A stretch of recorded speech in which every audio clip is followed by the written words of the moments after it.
the invention of Vine changed so many different things. People wanted short form content now. It's, oh, this is quick, this is fun. They didn't want to sit and actually watch a whole video. They wanted just to see what's going on. And then it also made everyone realize everyone else in the world is just as weird as they are. So you watch this, like that one Vine, that dude like flips his covers under his feet. He goes, oh, well, I do that too. And it's like, oh, okay, cool. We're this, like, wow, that's interesting. And it's just something, it connected us as humans that we've never been connected before, which that I would look at as a positive. Okay, we're all normal. The struggles we're going through are normal. It also did something different that a lot of people don't realize. It's the first time that somebody random could become insanely famous. And for a very small moment. Like they were literal 7 seconds of fame, right? That's what Vine brought on, was the possibility that you could just have 7 seconds of fame, and then you could monetize that by having another 7 seconds of fame. Because it's a lot easier to be famous when all that being famous relies upon is your ability to capture someone's attention for 7 seconds. And it turns out that's really easy to do. A lot of people can do that. Can everyone do it? No, not at all. And this is where, you know, the problem with like algorithms and TikTok and different things, there's a lot more factors that come into, because when you open the playing field to everyone, then everyone floods in, and it just creates so much content because there's so many different people. Because you think about the old days of YouTube, or even just the old days like in just general like Hollywood, you know, you had to be someone, you had to have a skill to make a movie. You had to be a skill to be a writer, right? You still do to this very day. You need a skill that brings you into that industry. What skill does it take you to get onto social media? Nothing. And then, well, I wouldn't say that, but if you look at a lot of the videos, there's nothing.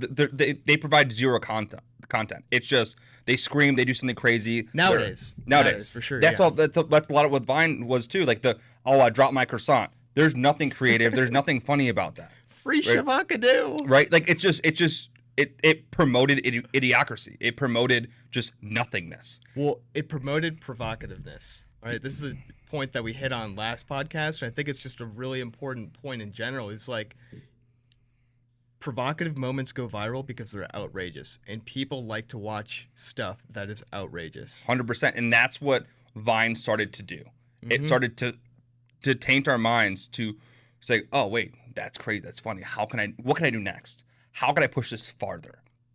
And it's never ending. We're seeing that to this day. And you mentioned like how Hollywood used to be.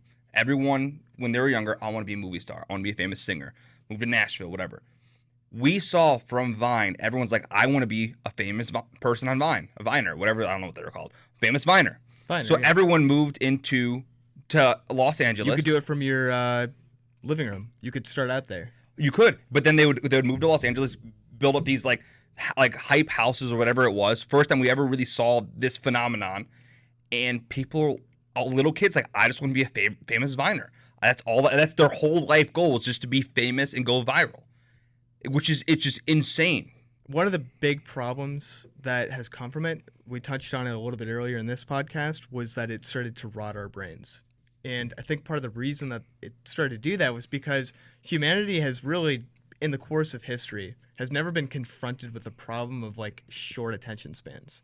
Because throughout the history of everything, it's taken a long time to do something. I mean, back in the day, to create a book, the process to do that took years in some cases, depending on what you were writing. I mean, like the monks in Europe during the medieval centuries, they would spend their entire lives writing a Bible and then painting with like pictures and stuff like that. They would literally dedicate their entire life to writing one book. Not to hit on the Bible or anything like that, but what goes into creating a short, right, on TikTok or even Vine back in the day, the technology, everything that brings in there, it's a much larger amount of different things that have to come together for that thing to be created, right? Modern technology has allowed for just very, very convenient, easy putting stuff together. Everything is very easy to put together. And so, like we said, it allowed a lot of people to basically just flood in and create a whole new industry, $1 billion industry, because that's what it is nowadays. Yeah. Were some of these people should they really have been in the industry?